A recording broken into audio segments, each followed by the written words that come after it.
Mga kapuso, dahil sa matinding init, namamatay o di kaya nagkakasakit na po ang mga alagang manok at baboy.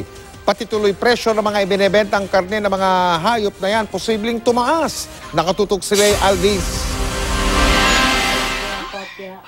Sa 30 alagang manok ni Mang Winifredo sa Kidapawan City, North Cotabato, 8 na lang ang natira.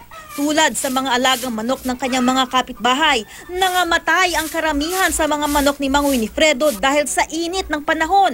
Ang mga natira, may sakit naman.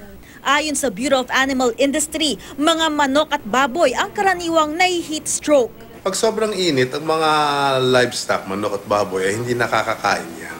Pag hindi sila kumakain, hindi man sila mamamatay, usually hindi sila lumalaki ng desired growth. Karaniwan daw na kulang sa ventilation ang maliliit na babuyan at poultry farm. Sa mga baboy, nakatutulong daw ang pag-spray sa mga ito ng tubig para mapreskuhan. Siguraduhin niyo lang na ang inyong mga bahay ng inyong hayop ay well ventilated.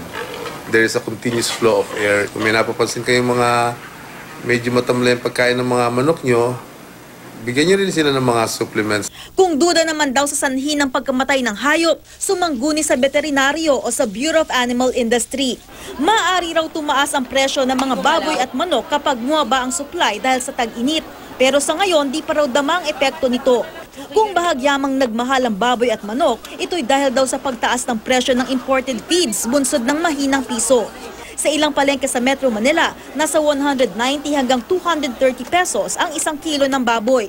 10 piso ang itinaas kumpara noong nakaraang linggo. Sa prevailing price ng mga gulay sa Kamaynilaan, red onion at pechay Baguio lang ang bahagyang nagmahal mula noong nakaraang linggo.